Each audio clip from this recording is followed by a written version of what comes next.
Boa tarde a todos. Sejam todos muito bem-vindos a mais uma palestra pública aqui nessa tarde, na MEP. Nós vamos convidar a nossa irmã Neuza para fazer a leitura da página inicial e após a leitura faremos a nossa prece. Boa tarde a todos. Do livro Sinal Verde, pelo Espírito André Luiz Francisco Cândido Xavier.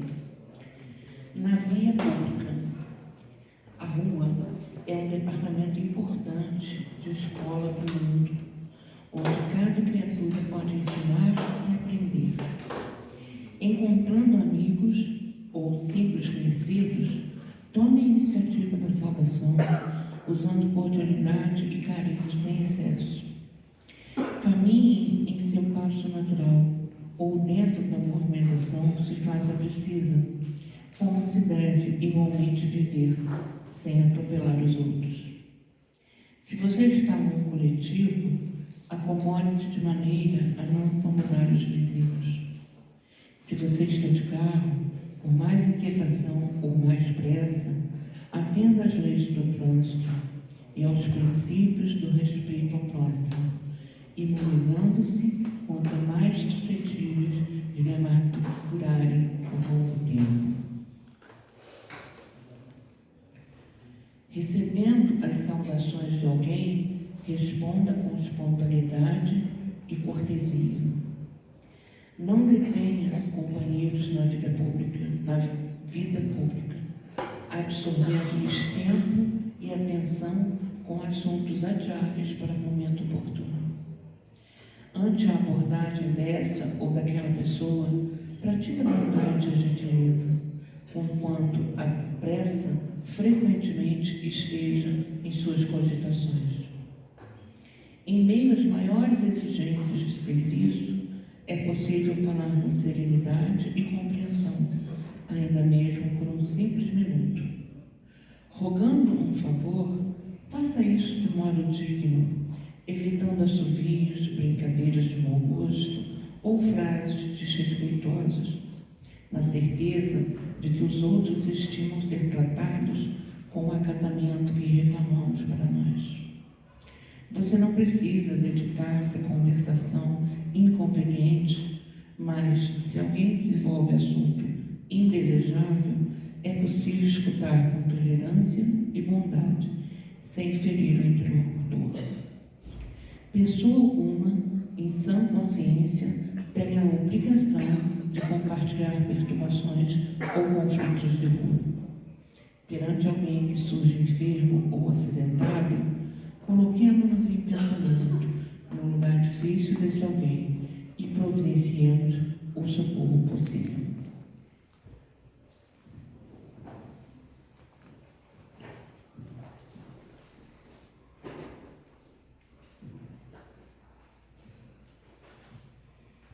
E assim convidar todos para a nossa prece, pedindo ao Mestre Jesus que nos ampare nessa tarde, que possamos, Senhor, os nossos corações abertos, receber todo o ensino, todo aprendizado à luz do seu Evangelho, da doutrina espírita à luz do seu Evangelho, que possamos, Senhor, a cada dia, nos esforçarmos e sermos pessoas melhores, procurando praticar o bem, onde quer que estejamos.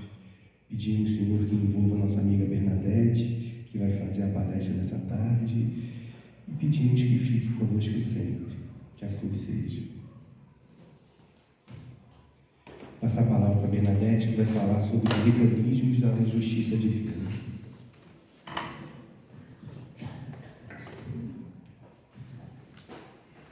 Gente, boa tarde. Para variar, eu estou com início de crise de asma. Não é a primeira vez e não será a última. Então, se eu tiver algum acesso de tosse, eu estou com minha bombinha aqui, mas vocês desculpem. Mecanismos da justiça divina, mas antes da gente abordar o tema, eu vou trazer um comentário e uma sugestão para vocês. Umas 2 semanas, mais ou menos, eu assisti a uma palestra de um jovem chamado Arthur Valadares, pelo YouTube, aí a minha sugestão que vocês procurem para assistir, denominada Das Catacumbas ao Centro Espírita. E o Arthur nos leva a uma viagem bastante interessante, porque, entre outros pontos, né, que ele vai fazer a gente refletir, ele vai trazer justamente essa colocação daqueles primeiros cristãos que se reuniam às catacumbas para conversarem sobre os ensinamentos de Jesus, para trocarem ideias, ambientes extremamente insalubres, cavernas para dentro do chão ou das paredes, que eram muitos usados realmente para enterramentos. Então não eram locais, vamos dizer, agradáveis à visão. Havia o risco deles serem encontrados ali, presos e condenados à morte, porque não havia outra escapatória. E eles iam, apesar de tudo, satisfeitos, felizes. E num determinado ponto, o Arthur nos convida a refletir o que eles tinham que nós não temos. E eu não vou contar o que é, só que é para provocar a curiosidade de vocês e vocês procurarem este vídeo dessa palestra. Porque nós não estamos em catacumbas, não somos perseguidos e muito menos seremos presos e condenados à morte. O ambiente dos centros espíritas é extremamente leve, limpo, claro, e nem sempre nós temos o comportamento daqueles primeiros cristãos. Procurem esse vídeo, assistam, ele é longo, é o tempo de uma palestra, mas é muito rico, para que nós pensemos muito sobre as oportunidades que nós temos e o que fazemos delas. Dito isso, então vamos entrar no nosso tema propriamente dito. Como de hábito, eu vou fazer uma reflexão acerca de duas palavras que têm ligação com o tema, mecanismos de justiça divina. Envolve uma delas castigo e a outra justiça. O castigo, numa definição muito simples, é uma punição que nós infligimos a pessoas ou animais para reprimir uma ação considerada incorreta. Então, às vezes a gente bota a criança de castigo, a gente procura, de uma certa forma, fazer uma reclamação contra um vizinho que não era muito de acordo com o que a gente gostaria, um animal. Então, é algo que a gente faz para reprimir uma ação considerada incorreta. E a justiça é um conceito abstrato que se refere ao que é justo, claro. É um princípio básico para manter a ordem social, preservação dos direitos. Tá, a definição a gente até entende, mas vamos tentar colocar isso na prática. Como é que funciona a justiça humana? A justiça humana, ela está baseada, antes de qualquer coisa, nas nossas interpretações, não é? Nos nossos costumes, naquilo que nós achamos que é certo, que é errado. E há uma diferença porque, às vezes, numa determinada cultura, algo que é considerado correto, na outra é passível de castigo. Quem for à Inglaterra para dirigir um carro e quiser dirigir como no Brasil, não vai. Por quê? porque lá a mão é inversa. E não adianta dizer, mas aonde eu moro, não. Onde você mora, você dirige daquele jeito. Aqui você tem que cumprir a nossa lei, a nossa percepção.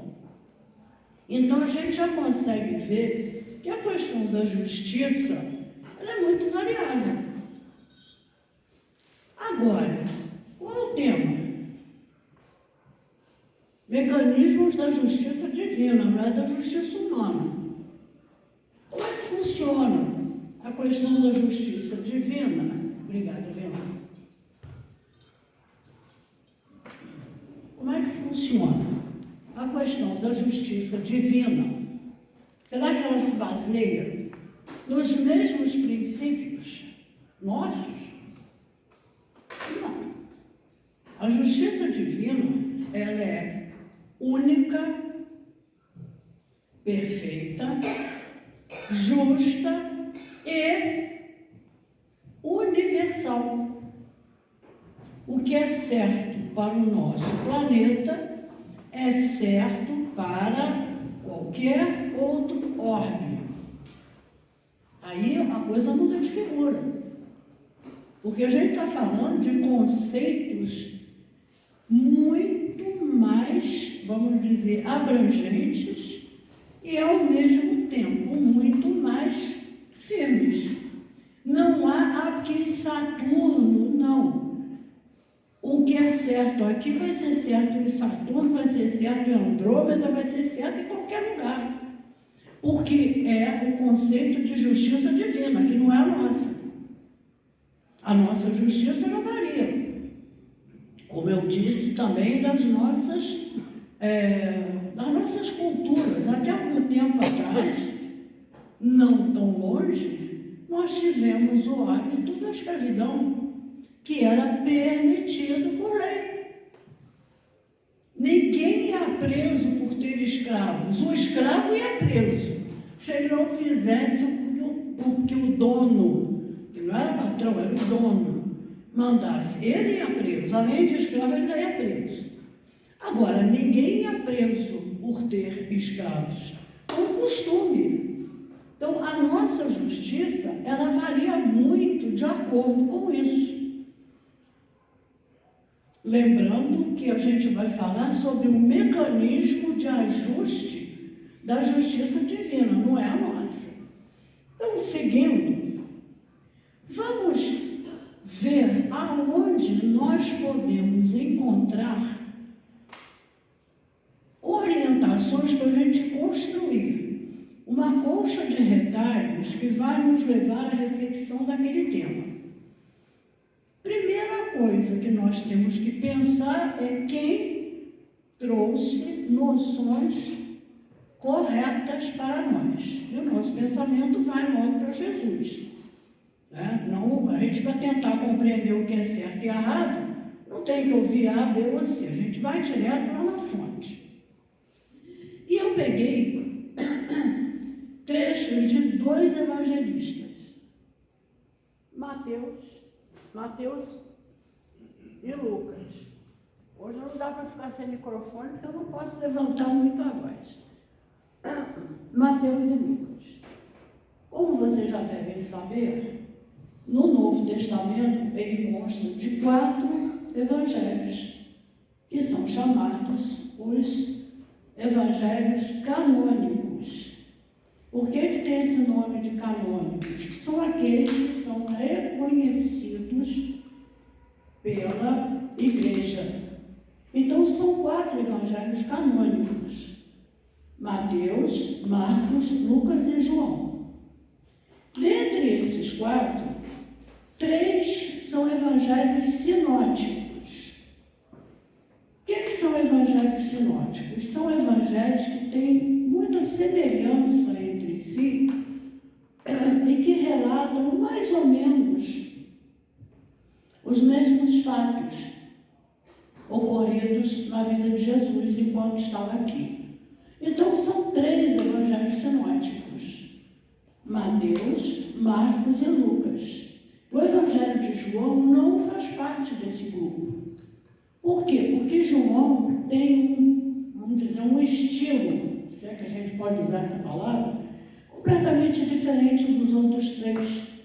Ele vai abordar mais a forma como Jesus trabalhou. Ele não usa as parábolas, ele é completamente diferente.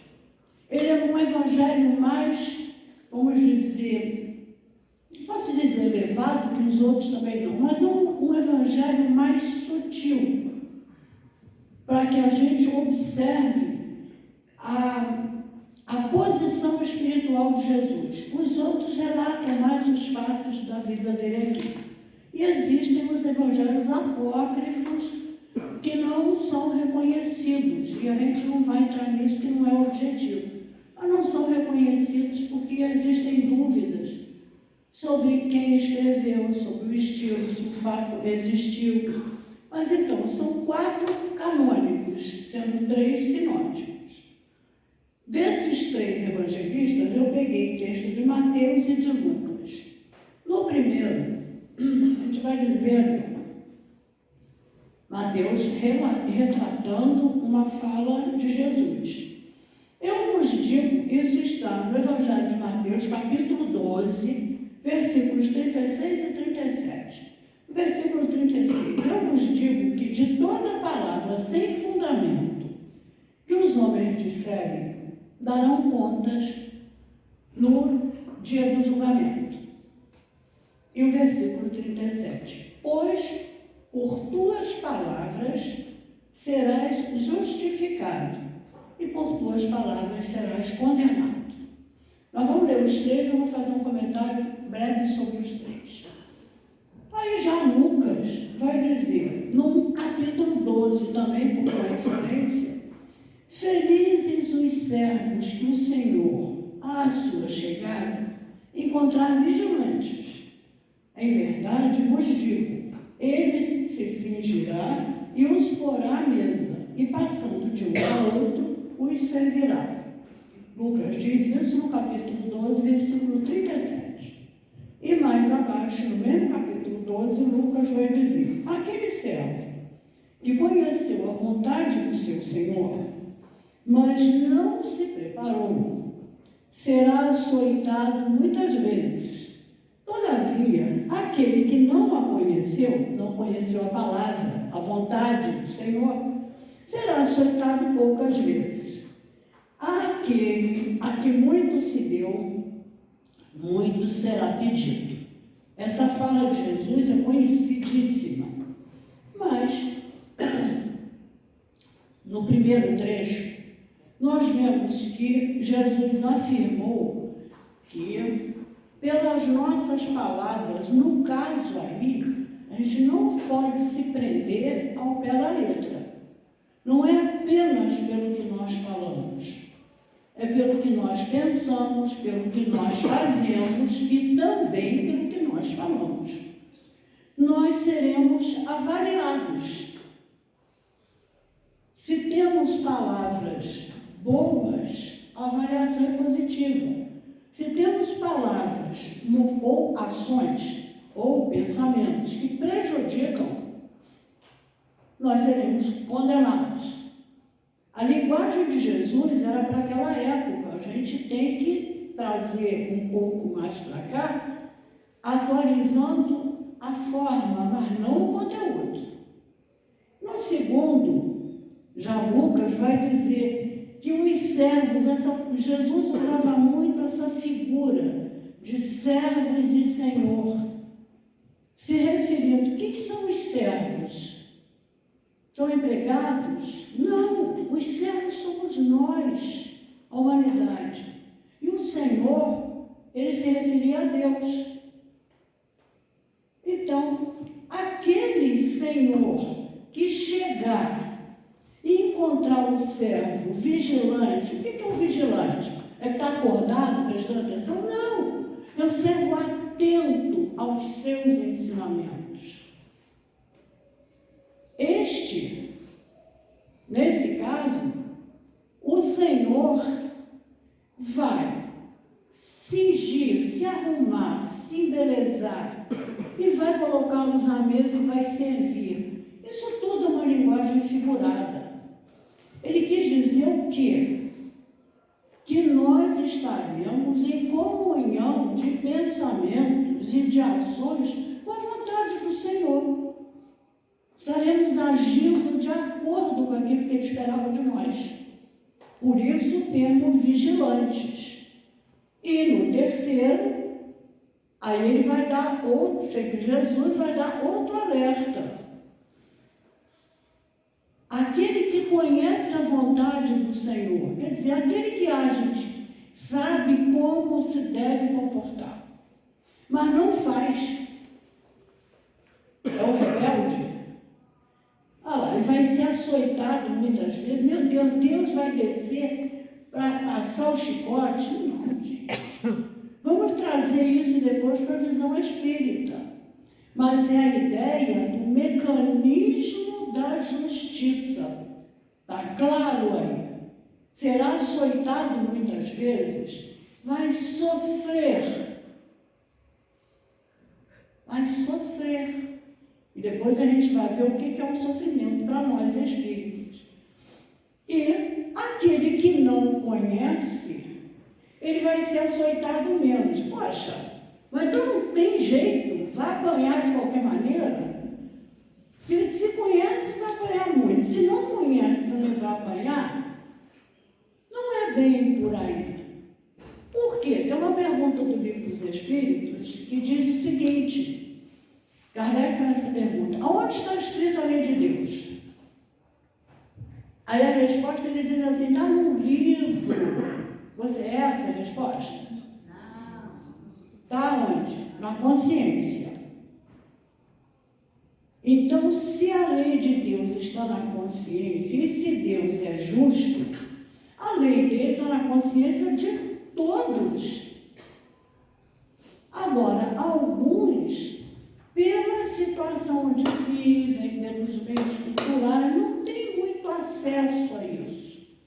Então vai ser cobrado um pouco menos deles. Porque eles não têm aquele conhecimento tão grande que muitos já têm, conhecimento até intelectual para perceber melhor. Não é que todo mundo tenha que apanhar, mas o sofrimento vai acontecer de acordo com a nossa responsabilidade do que já sabemos da lei de Deus. Infringimos consciente, fica mais difícil do que quando a gente vai cometer a infração sem ter consciência dela. Não é? Então, continuando com Jesus, voltamos para Mateus. Aí eu já antecipei o capítulo. Ali no slide anterior era o capítulo 12. Aqui eu fui para o capítulo 5. Estavam conversando com Jesus e perguntaram a ele como os fariseus, os doutores da lei, como seria a questão do julgamento. Lembra que Jesus usou a frase ali, a ideia de dia do julgamento? Porque essa questão de haver um dia de julgamento é uma constante no nosso conhecimento, desde lá de trás. A gente tem sempre a ideia de que vai estar perante um tribunal quando morre. Então, como seria essa questão? E ele vai responder: em verdade te digo, daí não sairás enquanto não pagares até o último centavo. Essa tradução varia muito. Uns falam em centavo, outros falam em centavo, outros falam se referindo a uma moeda de pequeno valor. Varia muito de acordo com a tradução. Eu utilizo sempre, como eu já disse aqui outras vezes, a Bíblia de Jerusalém, por ser a recomendada pela FEB, por ter a tradução mais próxima, vamos dizer, dos originais. Então, não importa você pagar o último centavo, o último centimo, o último cento, não importa. O que Jesus afirmou é que nós não sairemos de uma situação de sofrimento enquanto não tivermos pago tudo que devemos. O mecanismo está funcionando. Estamos construindo a ideia daquele mecanismo. E depois, numa outra pergunta também dos fariseus, que perguntam a ele qual é o primeiro o maior mandamento, ele vai dizer, os fariseus estavam sempre testando Jesus, os doutores da lei, querendo saber, querendo que ele colocasse alguma coisa que fosse contrário aos ensinamentos de Moisés. Eles queriam pegar Jesus de qualquer maneira. Então testavam. Então o que ele responde? Amarás ao Senhor teu Deus de todo o teu coração, de toda a tua alma, de todo o teu espírito. Este é o maior e o primeiro mandamento. O segundo é semelhante a esse: amarás o próximo como a ti mesmo.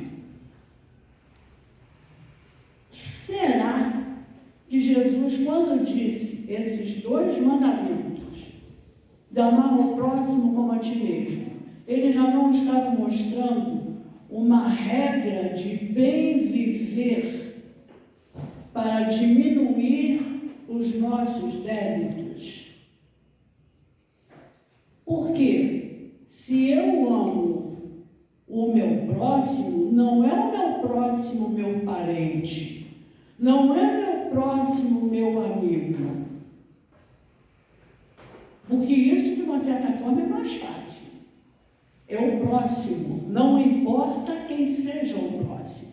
Que amar é se declarar, não, é você respeitá-lo como você gostaria de ser respeitado, tratá-lo como você gostaria que fosse tratado. Esse é o mecanismo. Esse é o mecanismo. Então, quando ele traz essa informação, ele, por trás dela tem algo que vai me dizer assim: e se eu não fizer isso? Se eu não conseguir amar o meu próximo, eu não consigo amar nem um cachorro, como é que fica? É o objetivo que a gente tem de trabalhar a nossa interpretação. Por que é importante a gente pensar nisso? Ao longo de muitos séculos, até milênios, nós temos vivido uma relação quase que doentia com religião. Nós temos nos acostumado à barganha, às promessas, a todos aqueles rituais externos. Isso vem desde os povos antes de Jesus. Havia uma calamidade lá com os astecas. Chovia demais ou chovia de menos. Vamos fazer alguma coisa para aplacar a ira dos deuses. Eu fiz algo de errado, vou fazer um suplício, vou fazer uma penitência, como se isso eliminasse o fato. Então, isso criou uma relação extremamente doentia, porque em vez de eu procurar não fazer mais o errado, eu vou continuar fazendo porque eu tenho um mecanismo de barganha com o plano espiritual. Quando eu quero alguma coisa, eu vou prometer, olha só, eu vou prometer ao plano espiritual que eu farei algo em agradecimento se eu ganhar o que eu pedi. Olha que ponto. A questão é quase que doentia mesmo. Porque não é pedir só para acontecer, eu pago a promessa se eu conseguir. Quer dizer, a espiritualidade está sujeita, ou melhor, está sujeita ao que eu quero. Há uma inversão de valores muito grande que a gente se prendeu nisso por muito tempo. E isso fica difícil de mudar. Aí, vamos ver o que a doutrina espírita nos explica. Na pergunta 720, Kardec vai fazer o seguinte questionamento: as privações voluntárias que visam a uma expiação igualmente voluntária têm mérito? perante os olhos de Deus. Resumindo, eu me privo de alguma coisa voluntariamente, visando a expiação de algo que eu fiz errado, também por escolha minha. Isso tem valor? Resposta deles: fazer o bem, que mais mérito tem. Por quê? Porque, de qualquer maneira, precisamos acabar com o culto exterior, que Jesus já criticava lá dos fariseus, dos saduceus, dos escribas. Jesus já criticava lá. Então, não é a doutrina espírita que está querendo mudar. A doutrina espírita está esclarecendo aquilo que a gente já insiste em fazer. Na 726, já que os sofrimentos desse mundo nos elevam, se suportarem devidamente, poderão elevar-nos os que criarmos voluntariamente. Que beleza, né, se fosse assim? Por quê? Porque o sofrimento, a gente aprende que o sofrimento nos educa e faz com que a gente melhore. Então, eu vou provocar, eu vou procurar o sofrimento para me levar mais rápido. O que acontece? Os únicos sofrimentos que elevam são os naturais, que vêm de Deus. Os sofrimentos voluntários, aquele que eu escolho, para nada servem. Por quê? Porque eles não concorrem para o bem do outro. Eu fiz uma coisa errada. Aí, em punição, eu adoro chocolate. Vou ficar 1 ano sem comer chocolate. Para pagar, né, entre aspas, o erro que eu cometi. Gente, isso é pueril. Isso é infantil. E não leva a nada. Por que o fato de eu não comer mais chocolate vai melhorar alguém? Nem aquele a quem eu afetei. Eu estou só punindo a mim mesmo, não tem valor. Seguindo. Opa. A 999. Basta um arrependimento sincero durante a vida para pagar as faltas? O que eles respondem? O arrependimento contribui para a melhoria, mas o passado deve ser expiado. Eu, com ações invigilantes minhas, de raiva, de mágoa, de logo que for, eu afeto o Leandro. Eu me arrependo, já é um passo. Eu poderia nem me arrepender, mas eu me arrependo. E aí? A ação do que eu fiz está nele. Como é que eu vou recuperar isso? Mesmo até que ele me desculpe. Mas o fato foi feito, gente. É isso que nós precisamos entender. O motivo do nosso sofrimento não é a mágoa do outro comigo, ou a ausência do perdão do outro, é o fato que foi feito. Este é o nosso problema. Nós conseguiríamos eliminar os nossos sofrimentos desse mecanismo no momento em que nós formos mais vigilantes, quando o Senhor nos observar e vai ver que nós fomos vigilantes. Não passamos a noite em claro que o Senhor vem me ver, não. Eu não passei a noite em claro. Eu tenho conhecimento da lei, dos ensinamentos dele, e eu ajo de acordo com aquilo. É aí que eu não vou ter o sofrimento como mecanismo de ajuste.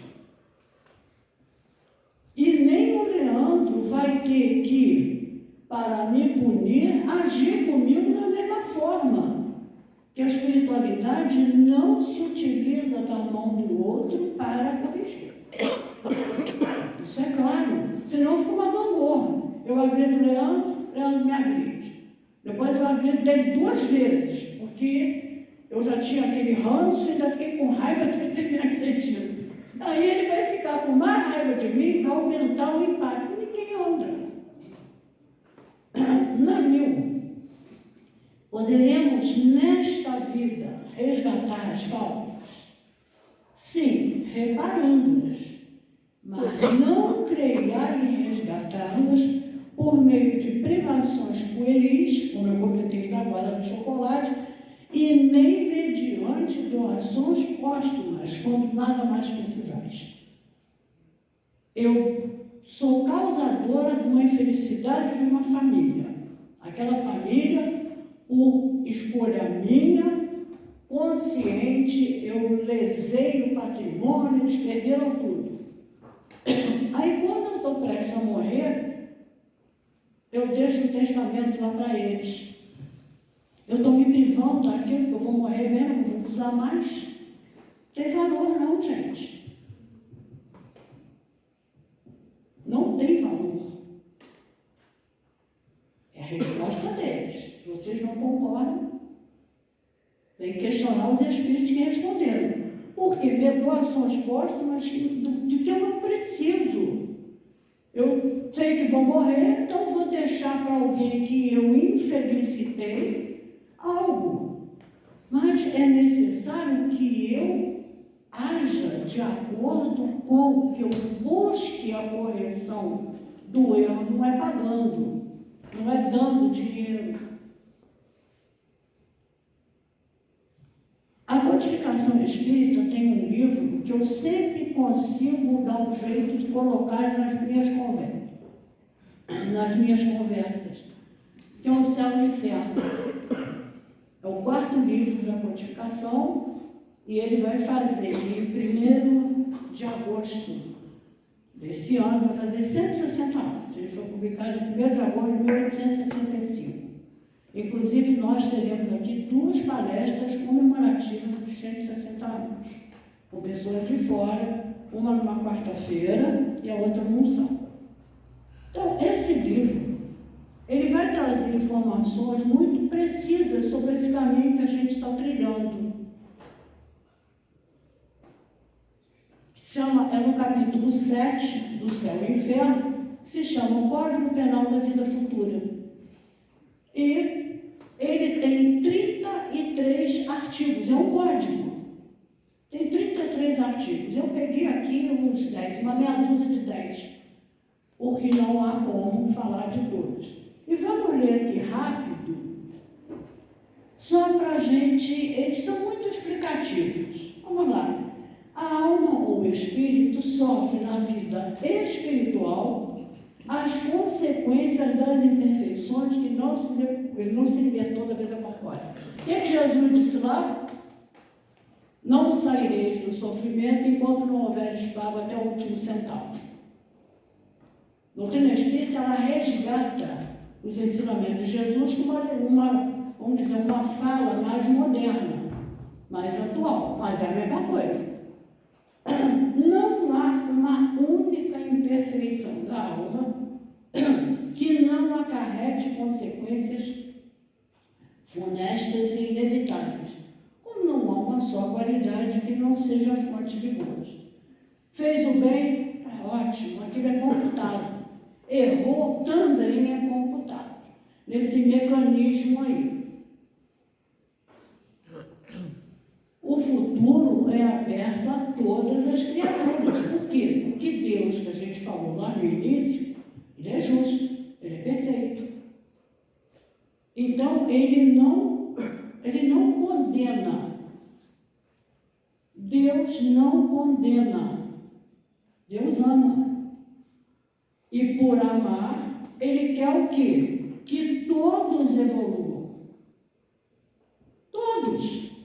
Até aqueles que a gente acha que não tem jeito, tem. E está arriscado a evoluir numa encarnação mais rápido do que eu. Porque depende de cada um o esforço. O bem e o mal que fazemos resultam das qualidades que possuímos, claro. Não fazer o bem quando podemos é resultado de uma imperfeição. Tá?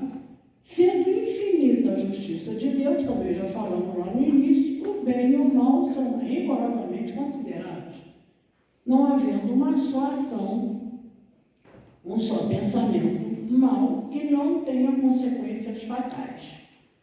Toda falta cometida, todo mal realizado é uma dívida contraída, da qual nós não nos livraremos enquanto não pagarmos até o último centavo. Voltando às palavras de Jesus.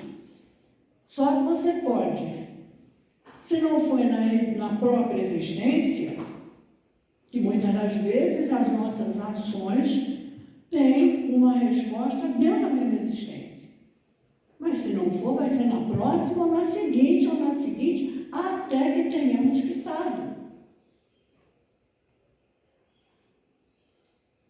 O espírito sofre, quer no mundo corpóreo, encarnado, ou no mundo espiritual, consequência das suas imperfeições.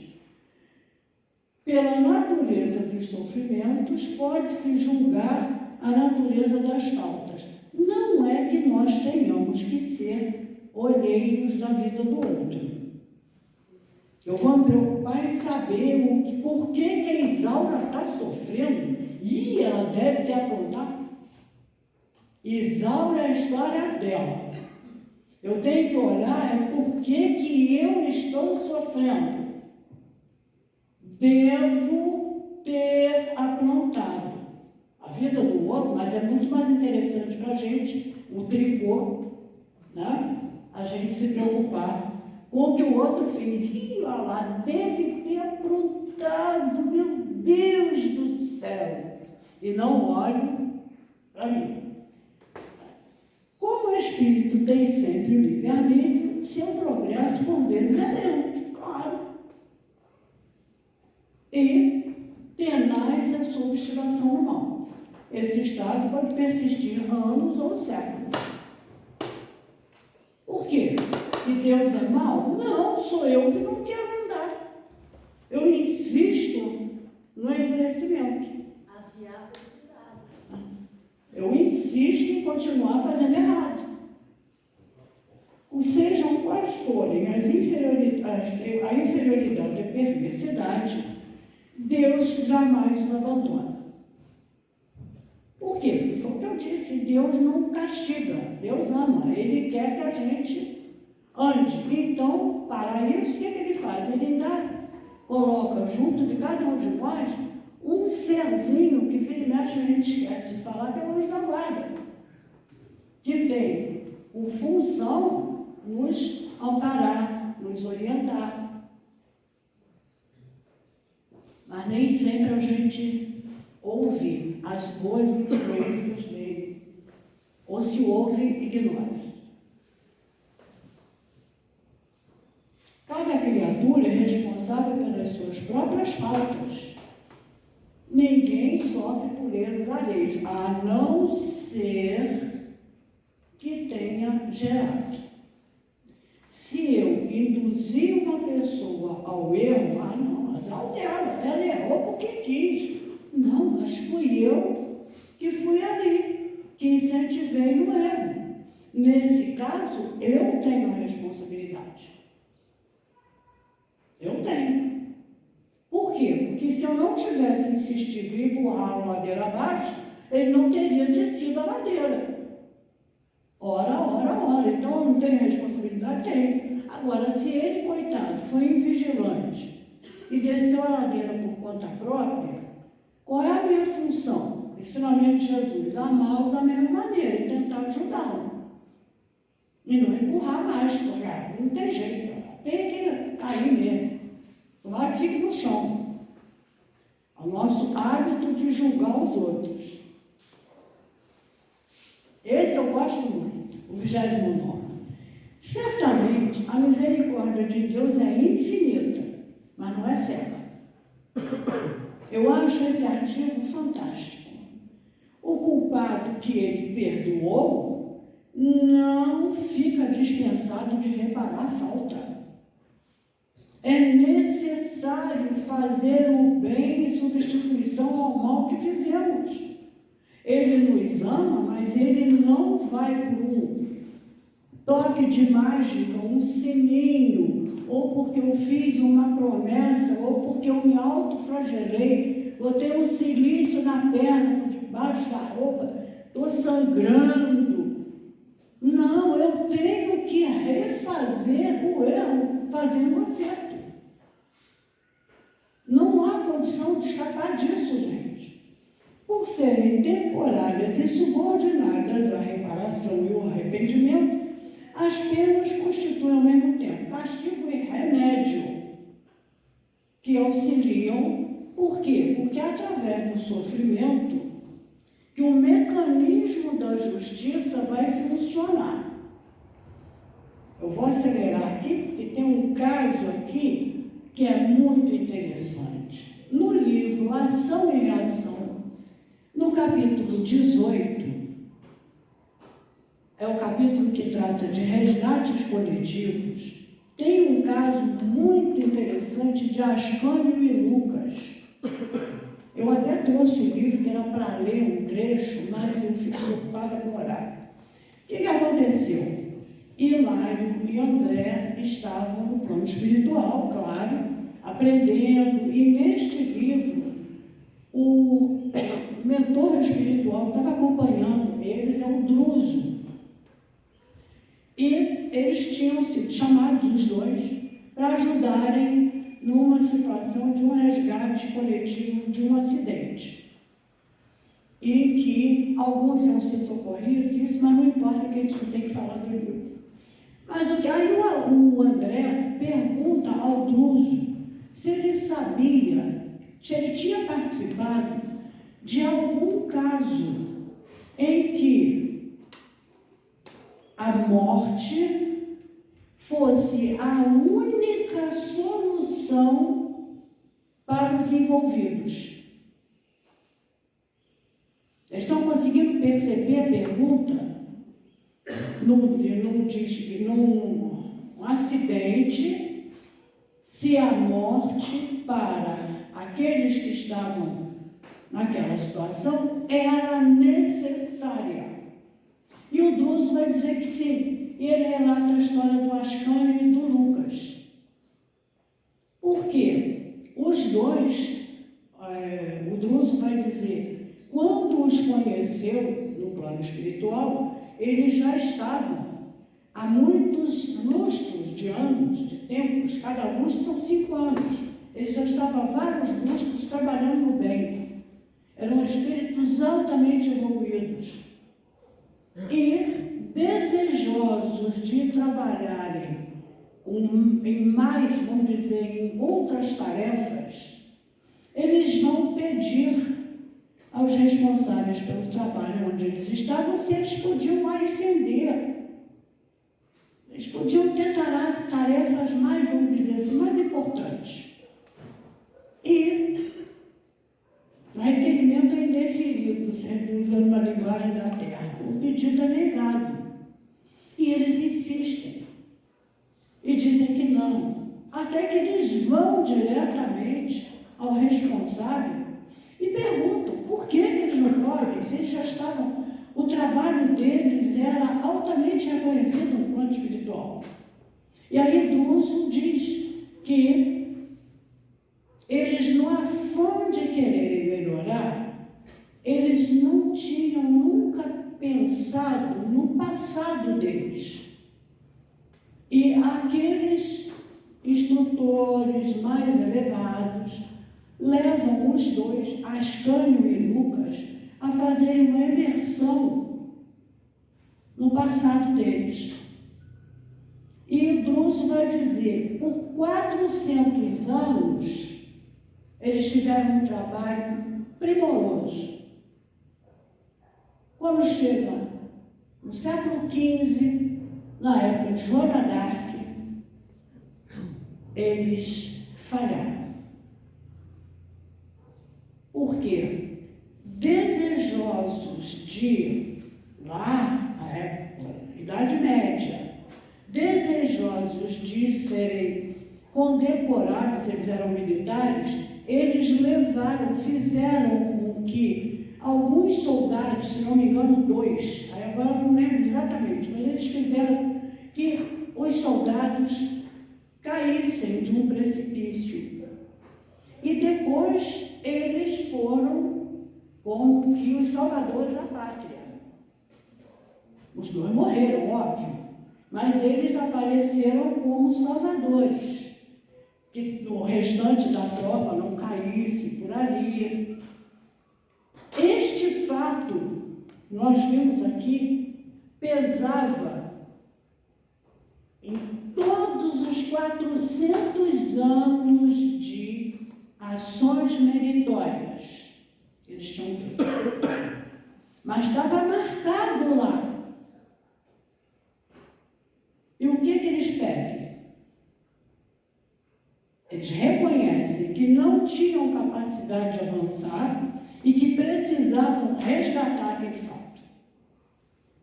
Então, eles se comprometem a reencarnar, ligados à área da aeronáutica, para com os conhecimentos, auxiliarem que conhecimentos?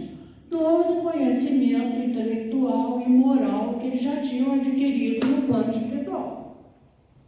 E entre as encarnações, que é claro que eles não ficaram só 400 anos lá, eles tiveram encarnações e retorno. E como será que o mecanismo funcionou? O que vocês acham?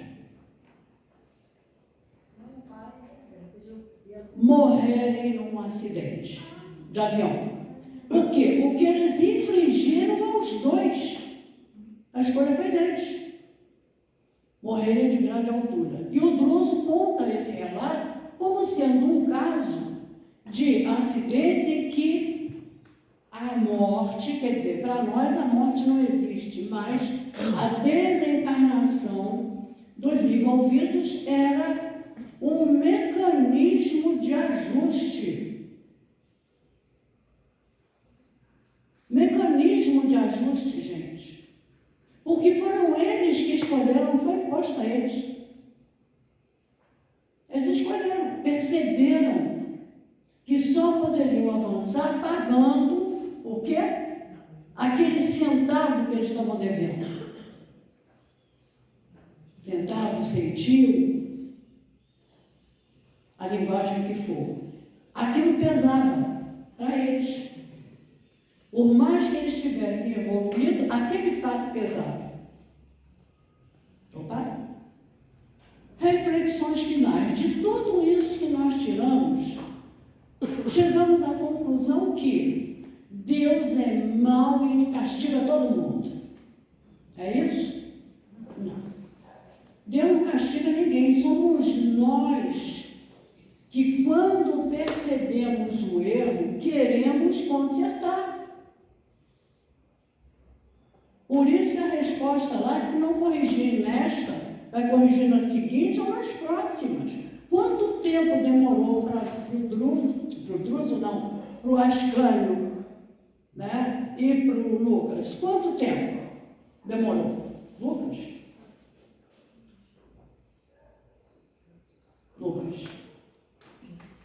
Quanto tempo demorou?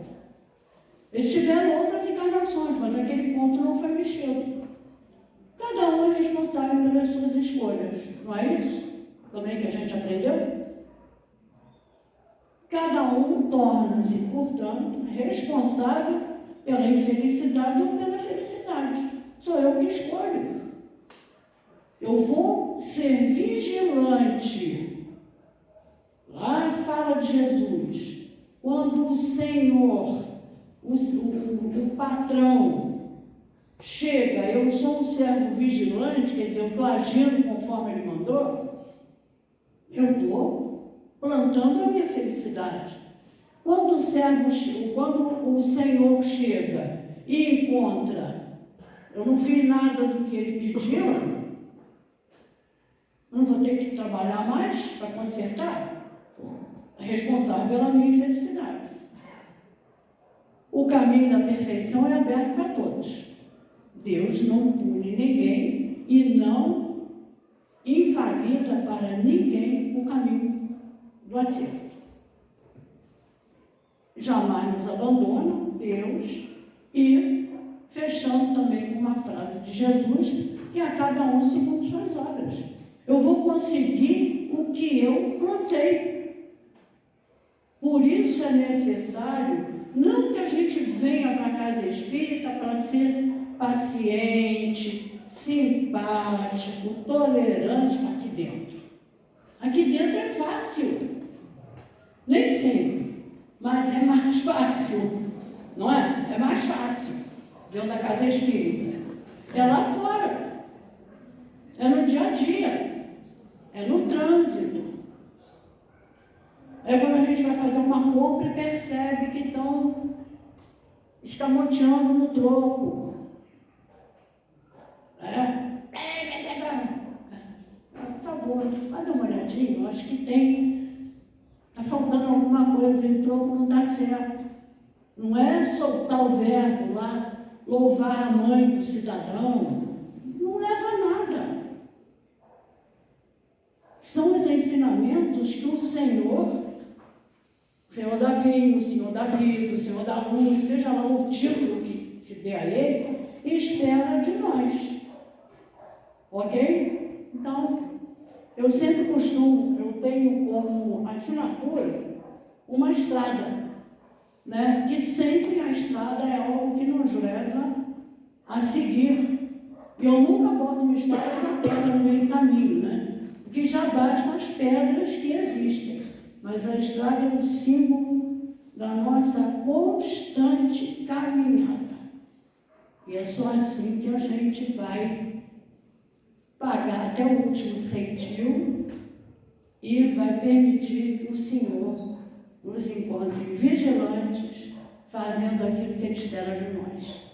Gente, obrigada. Desculpem a voz de nos pigarmos toda hora, mas até que a espiritualidade ajudou, eu consegui não ficar tossindo muito. Boa tarde a todos. Agradecemos a Bernadette, tudo que ela nos trouxe nessa tarde, muita reflexão para todos nós. Dando sequência, convidar a Rogéria para fazer a nossa prece de encerramento, e após a prece, pedir para aguardar 2 minutinhos para a gente dar uns recadinhos aqui.